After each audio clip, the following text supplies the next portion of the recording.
3 वर्ष निकले थे, केवल 3 वर्ष। और 3 वर्ष निकलने पर ब्राह्मण को एक रोग लग गया।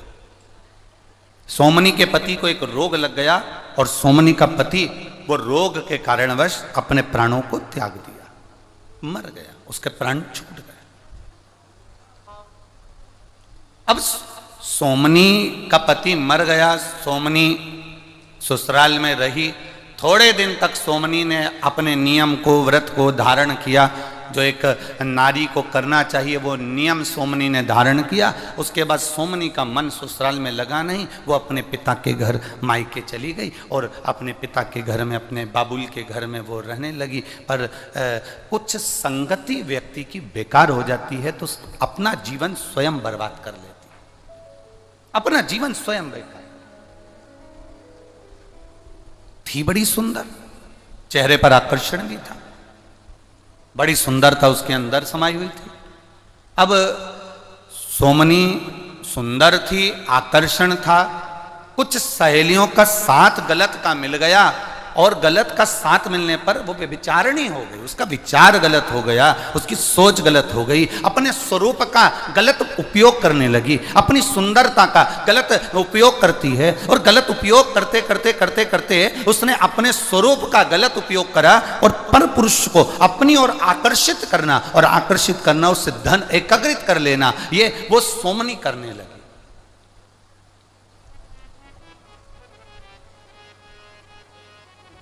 वो सोमनी कर रही। एक विचार अपने अंदर उतार कर रखिएगा मेरी जीजियों, एक विचार अपने अंदर उतार कर रखना मेरी बहनों। अपने अंदर एक विचार को लेकर बैठना कि हमारी सुंदरता, हमारा स्वरूप,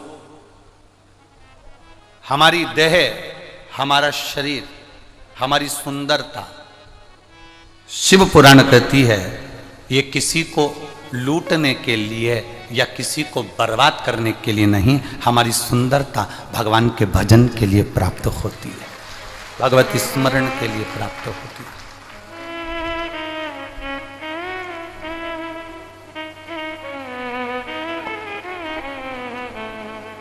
इससे हमें किसी को बर्बाद नहीं करना,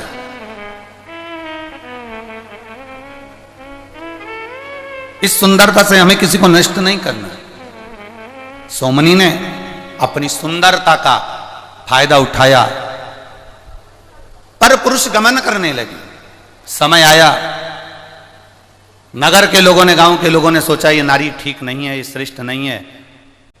एक तो पति मर गया, पति के मरने के बाद ये पर पुरुष गमन कर रही है, व्यभिचारिणी हो गई, गलत गलत जगह पर जाने लगी, गलत विचार करने लगी, पर पुरुषों को अपनी ओर आसक्त कर कर उनको बर्बादी की ओर छोड़ने लगी। गांव के लोगों ने विचार कर अब करें तो करें क्या।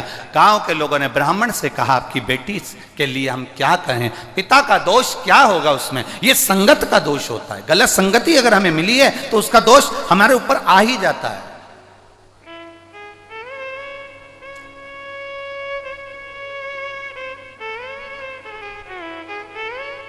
आप लोग इतनी इतनी दूर से आए हो, बैठे हो, कोई 2 दिन पहले, कोई 1 दिन पहले आया होगा, पंडालों में आकर विचार, उसने अपनी बिछात करी, बैठा, विश्राम किया।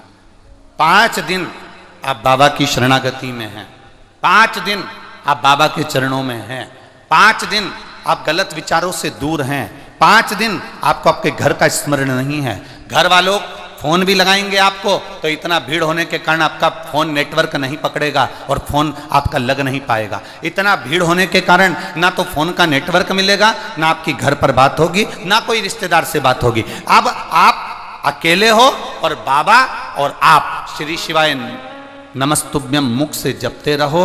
भगवान जो प्रसाद आपको दे दे वो प्रेम से पाते रहो और भगवान की कथा का स्मरण करते रहो। 5 दिन आप अपने भीतर भगवत भजन को अंदर से उत्साहित कर रहे हैं, भगवत भजन को आनंदित कर रहे हैं। 5 दिन आप भगवान की अविरल भक्ति में डूबने का प्रयास कर रहे हैं।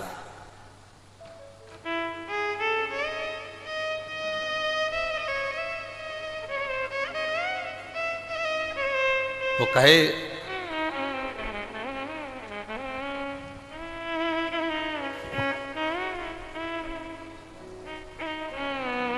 वो आप लोग कहते हैं ना,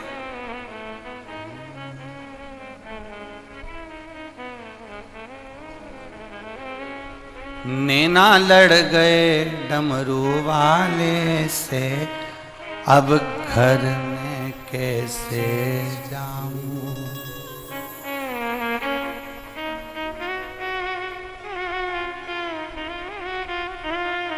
अब घर में कैसे जाऊं, अब मैं घर कैसे जाऊं।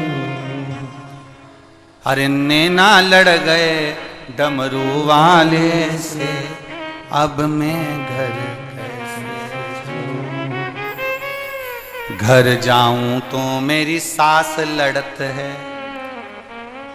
घर जाऊं तो मेरी सास लड़त है। अब घर जाऊं तो जाऊं कैसे?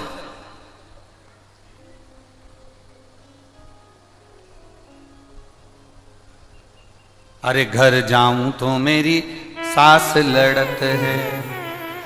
सत्संग में डमरू वाले के, अब घर जाऊं तो कैसे। सत्संग में डमरू वाले के, अब घर जाऊं तो कैसे। नैना लड़ गए डमरू वाले से, कैसे घर जाऊं, कैसे पहुंचूं मैं।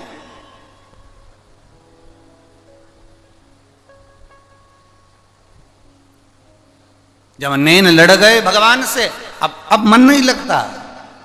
अरे घर जाऊं तो मुझे गर्मी लगत है। अब बोलो, यहां इतनी धूप पड़ रही है, तुम लोगों को गर्मी लग रही है? बोलो बोलो, जम के बोलो जरा। अरे घर जाऊं तो मुझे गर्मी लगत है।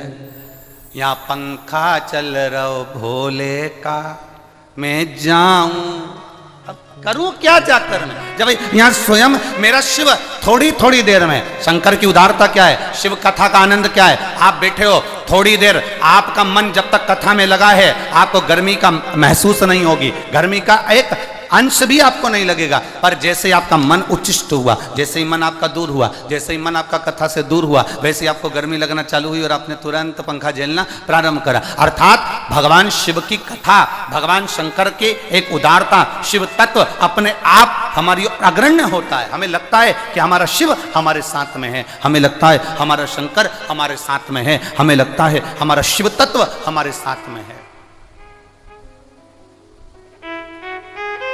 अपने विचारों से दूर हो गए। ब्राह्मण से कहा, सोमनी के पिता से कहा, सुनो तुम उस सोमनी के पिता हो, तुम सोमनी के बाबू लो, पिता हो, हमारा निवेदन आप स्वीकार करेंगे। हम आपकी बेटी को अब यहां नहीं रख सकते अपने गांव में, हम आपकी बेटी को जंगल में छोड़ना चाहते हैं। ब्राह्मण पिता ने अपनी बेटी को जब जंगल में जाने की बात सुनी, नैनों से जल बह गया पिता के, और पिता के नैनों से जल बह रहा है, पिता के नैनों से जल गिर रहा है। जल बहता बहता गांव के लोगों ने पूछा, क्या आपको दुख हो रहा है, आपकी बेटी को हम जंगल में छोड़ने जा रहे हैं क्योंकि अपना गांव बेकार ना हो जाए।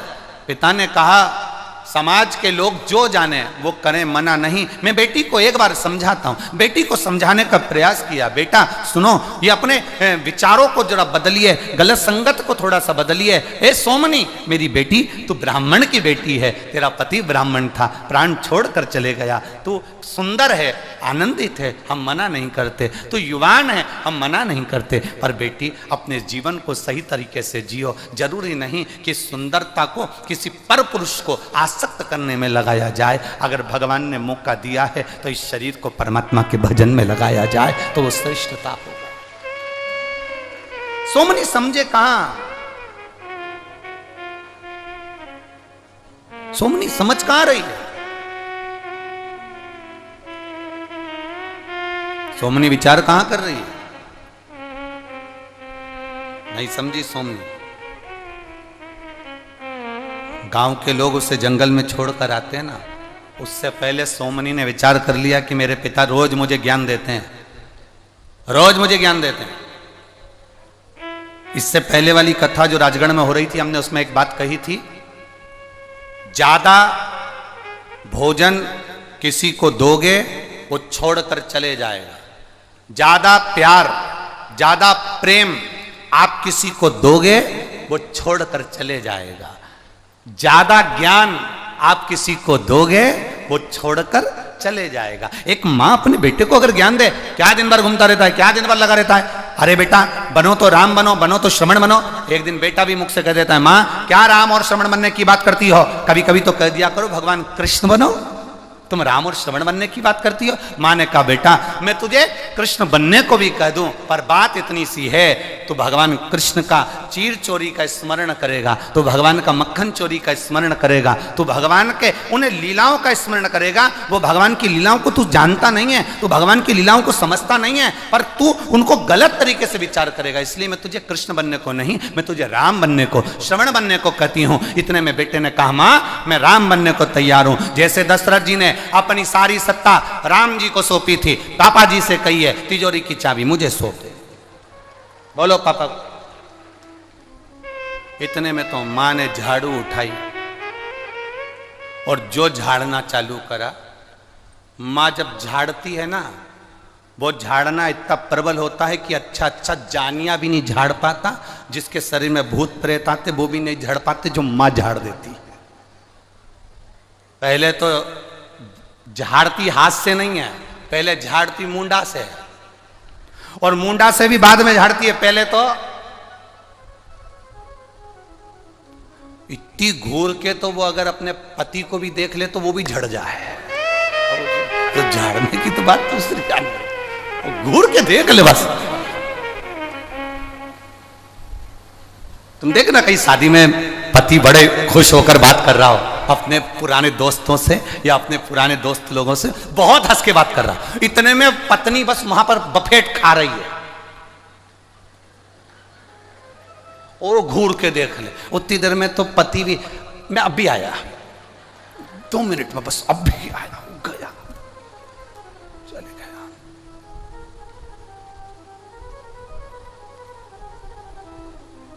कोई पूछ रहा था, गुरुजी लेडीज तो मालूम पड़ जाती है, स्त्री मालूम पड़ जाती है कि मांग भरी है तो शादी हो गई, मंगलसूत्र पहनी है शादी हो गई, पांव में बिछुड़ी पहनी है शादी हो गई। पुरुष को कैसे मालूम पड़ता है कि शादी हो गई? हमने कहा भरी सभा में सब हंस रहे हो और वो चुप बैठा हो, समझ लेना हो गई, समझ जा, हो गई उसको, वो चुप बैठा मौन।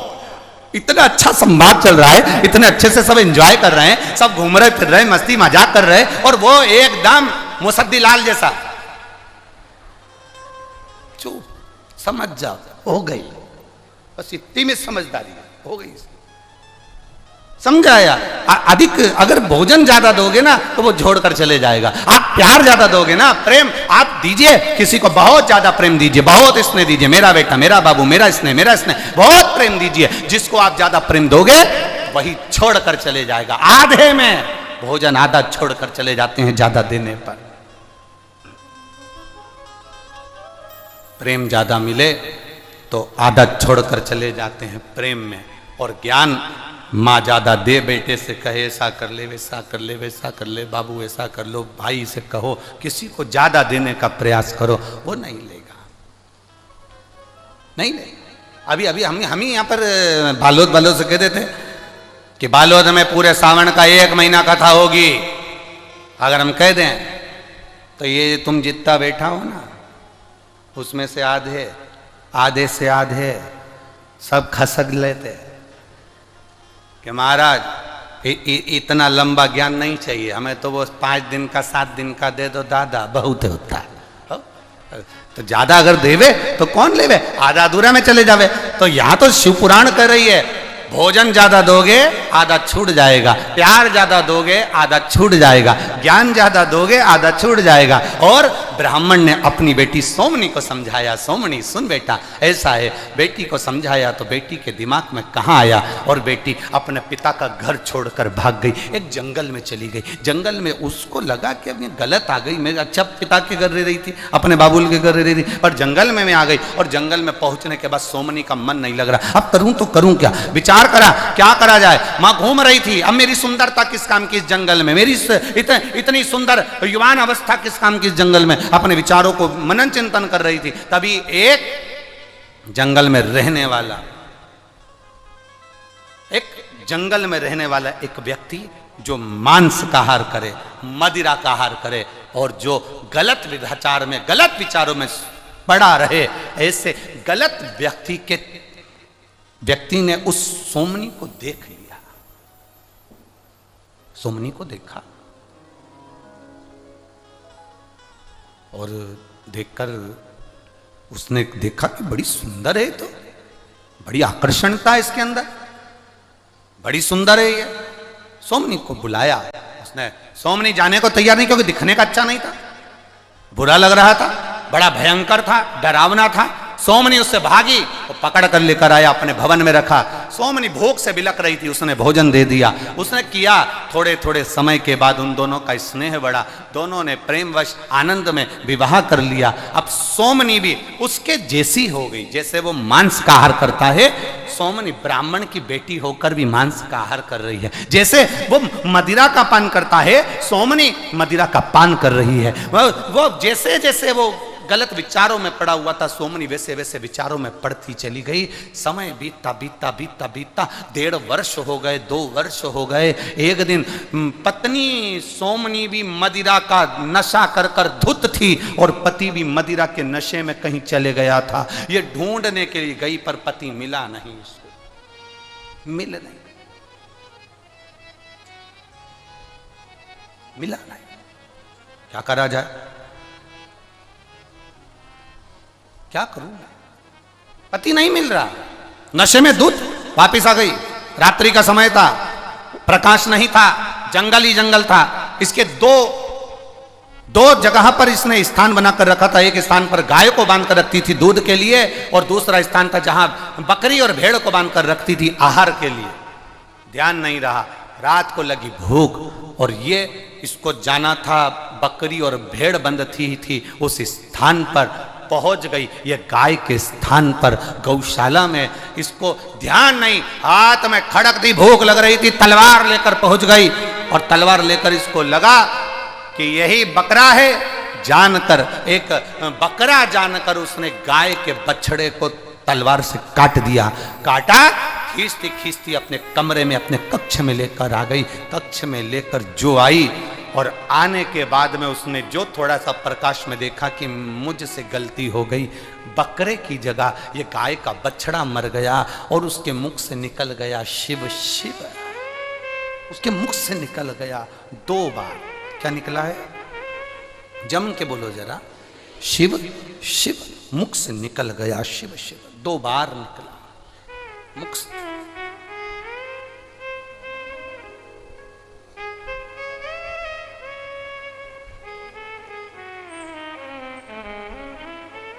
पर नशे में है, शुद्ध नहीं है।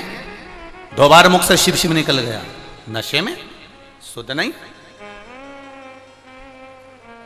शुद्धता नहीं है उसको बिल्कुल भी। बछड़े का ही मांस खा गई। समय बीता, 15 दिन निकले और 15 दिन निकलने के बाद ये ढूंढने के लिए अपने पति को गई और मालूम पड़ा शरीर में एक रोग हो गया। वो रोग के कारण बस तड़प तड़प कर अपने प्राणों को त्याग दी। और प्राणों को त्यागी तो मरने के बाद एक चंडाल के घर में जन्म ले ली। चंडाल के घर में जन्म ली। जन्म लेने के बाद ये जैसे ही जन्म ली, इसकी आंख की रोशनी चली गई, अंधी हो गई है। शरीर में एक रोग हो गया जिसके कारण ये कोड़ी हो गई। कोड़ी तो हुई, अंधी तो हुई, साथ में जिस माता पिता ने जन्म दिया था वो माँ बाप भी मर गए। अकेली घर में पड़ी हुई है, अकेली।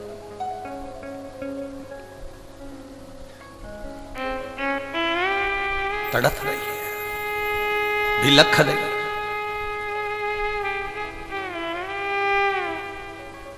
अब जरा विचार करिए,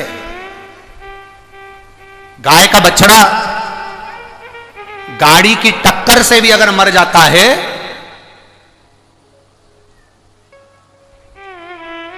तो व्यक्ति को मरे हुए कुत्ते के अंदर जो इल्लियां पड़ती हैं उस इल्ली का जन्म लेना पड़ता है। जरा ध्यान दीजिएगा। गाय का बछड़ा, गौ माता गाय का बछड़ा अगर मान लो गाय का बछड़ा गाड़ी के टक्कर से लग गया, गाड़ी का टक्कर हो गया, बच गया, श्वास चल रही है, मारा नहीं तो ठीक है। पर गाय का बछड़ा भी अगर गाड़ी के टक्कर लगने पर अगर मर जाता है, प्राण छूट गए, तो जो कुत्ता सड़ा मरने के बाद जब सड़ता है, मरने के बाद जब सड़ता रहता है, उसके सड़ने पर जो कीड़े पड़ जाते हैं, जो इल्ली पड़ जाती है, उस मरे हुए कुत्ता जब सड़ता है तो उसके पास में एक सफेद कलर की इल्ली पड़ जाती है। वो इल्ली का जन्म उस बछड़े को मारने वाले को लेना पड़ता है। इल्ली का जन्म प्राप्त होता है। अब यह कथा बहुत विचित्र है सोमनी की। तो सोमनी ने तो बछड़े को मारा था, पर इसको तो मरे हुए कुत्ते जो सड़ गया है उसमें इल्ली का जन्म होना था। फिर ये 94 लाख नरकों का जो व्याख्यान वर्णन करा है गरुड़ पुराण के अंतर्गत, तो इसको तो इल्ली का जन्म लेना था। फिर ये वापिस चंडाल के घर में बच्ची बनकर जन्म ली, फिर चंडाल के घर में बेटी बनकर जन्म ले ली, फिर चंडाल के घर में इसका जन्म हो गया। तो आश्चर्य की बात तो यह है कि इसको मनुष्य देह वापिस कैसे मिल गया। उसका कारण केवल एक था, इसने 2 बार मुख से क्या बोला था, शिव शिव कहा था, इसलिए इसका वो सड़े हुए कुत्ते की इल्ली नहीं बनी, ये मरने के बाद वापिस मनुष्य की देह प्राप्त हो गई, वापिस मानव का शरीर मिल गया। पर मानव का शरीर भले मिल गया, पर शरीर अच्छा कहां मिला। कोड़ का रोग, अब कोड़ी का रोग हो गया, आंख से अंधी हो गई, माता पिता भी चले गए, दर दर भटकती है, लोग त्राण देते हैं, खाने को नहीं मिलता है, भिक्षा मांगती है। समय बीता, समय बीतते बीतते बीतते बीतते तब किसी ने कहा कि यहाँ नजदीक में गोकर्ण क्षेत्र में महाबल शिव का मंदिर है, उस महाबल शिव के मंदिर में शिवरात्रि का मेला भरा है, शिवरात्रि का मेला भरा है। बस इसके मन में आ गया, सब वहां जा रहे होंगे, भीड़ बहुत हो रही होगी, अगर मैं भीख मांगूंगी तो मेरी झोली में भी बहुत सारा मिल जाएगा, कोई मुझे कपड़े पहनने को दे देगा, कोई मुझे भोजन करने को दे देगा। ये विचार कर कर सोमनी उस महाबलेश्वर में, महाबल के मंदिर के पास में गोकर्ण क्षेत्र में भीख मांगने के लिए दरबता ठोकर खाती खाती, कौड़ी है शरीर से, आंखें नहीं, अंधी है बाल्यावस्था से, और पहुंच गई महाबल के मंदिर में। अब वहां इसके शरीर में इतनी गंध आ रही थी, इतनी कौड़ की गंध आ रही थी कि कोई इसके पास में नहीं आ रहा था, कोई इसके पास नहीं गया। इसीलिए शास्त्र कहता है महाराज, मत बुरे कर्म कर बंदे वरना पछताएगा, भगवान की आंखों से तू बच नहीं पाएगा, तू बच नहीं पाएगा। अरे ओ अज्ञानी मत कर नादानी, अरे ओ अज्ञानी मत कर नादानी, तेरे कर्म का फल भी तू ही पाएगा, जैसा किया तूने तेरे आगे आएगा।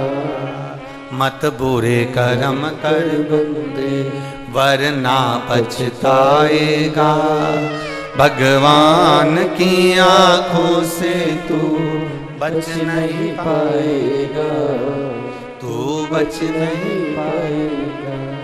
अरे ओ अज्ञानी मत करना, क्यों हम गलत करना।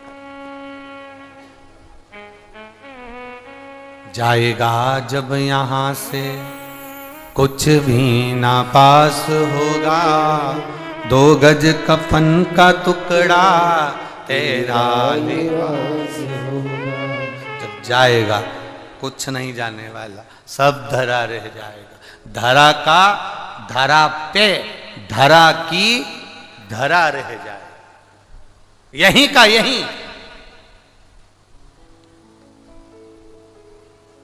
भाग्य है बालोदवासियों, तुम्हारा जो श्रावण के महीने में ये 5 दिन बाबा ने आपको दे दिए हैं।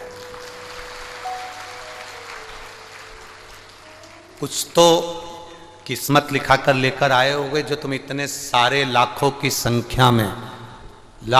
संख्या में कुछ तो किस्मत लिखा कर लाए होगे जो इतनी संख्या में आप लोग यहाँ तक बैठे हो। पीछे कितने बैठे हैं हमको तो यहाँ बैठने का बाद भी ऊपर बैठने पर भी नजर नहीं आ रहे हो कि कहाँ कहाँ जाकर बैठे हुए हो, कोई अंदाजा नहीं लगा। आप लोग तो ठीक है कि वहाँ बैठे हो तो मालूम नहीं है, पर हम तो यहाँ इतना, ये व्यासपीठ थोड़ा ऊंचे पर बना हुआ है तो यहाँ बैठे हैं तो भी नजर नहीं आ रहा कि कहाँ कहाँ तक आप लोग बैठे हुए, कोई मालूम नहीं कर सकता। इतना इतना भाव आपका, क्या भाग्य आपका, कोई किस्मत। और हमें तो लगता है, इसलिए आपसे कहेंगे अपने घर जब जाना ना 5 दिन के बाद में तो थोड़ी नजर उतरवा ले।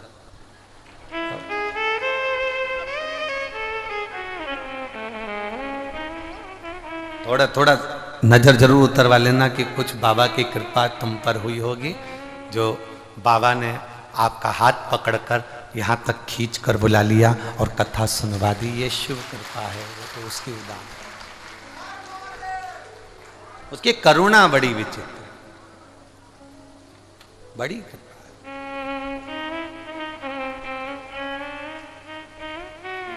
और लगन लगी त्रिपुरारी से मैं उनकी हो गई, अरे मेरे मन में नहीं है धीर सखी में काशी जाऊंगी, काशी जाऊंगी सखीरी काशी जाऊंगी, मेरे मन में नहीं है धीर सखीरी काशी जाऊंगी। ये मन, ये चित्त, ये उदारता, ये श्रेष्ठता आपके भीतर एक ललकता के रूप में आ जाए।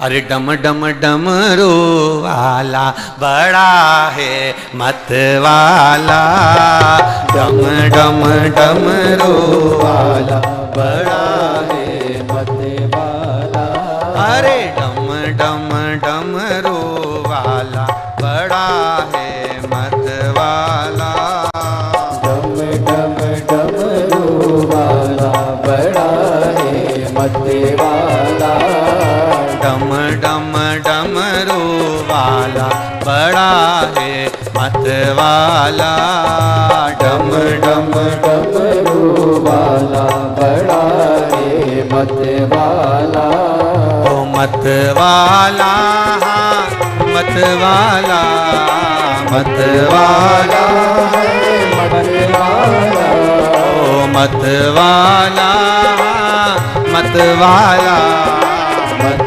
वाला, मत वाला, अरे डम डम डमरू वाला बड़ा है मत वाला, डम डम डमरू वाला बड़ा है मत वाला,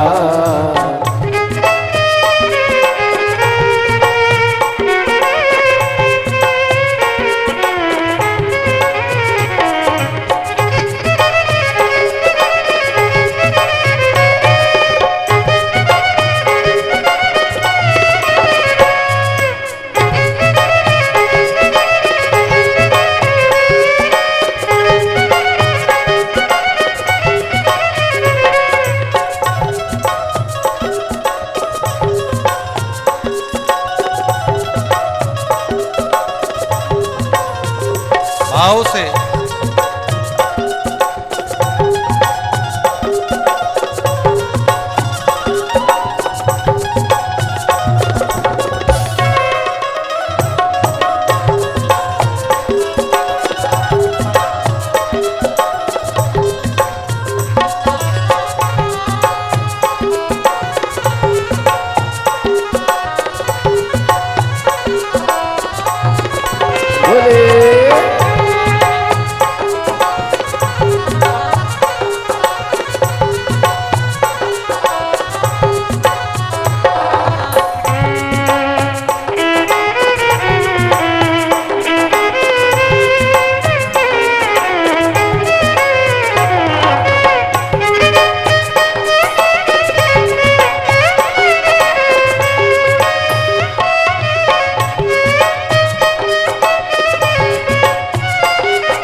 संग भोले के गौरा जी विराजे, संग भोले के गौरा जी विराजे, ओ संग भोले के गौरा जी विराजे, संग भोले के गौरा जी विराजे। अरे गोदी में गणपति लाला बड़ा है मतवाला, गोदी में गणपति लाला बड़ा है मतवाला।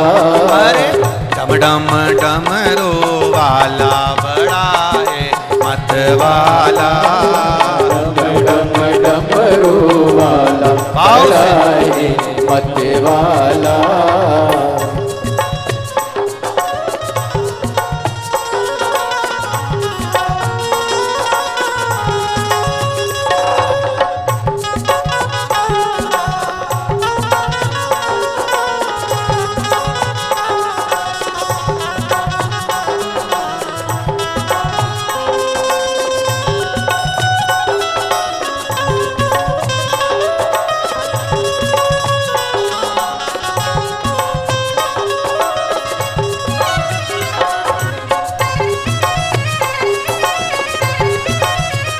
जय हो।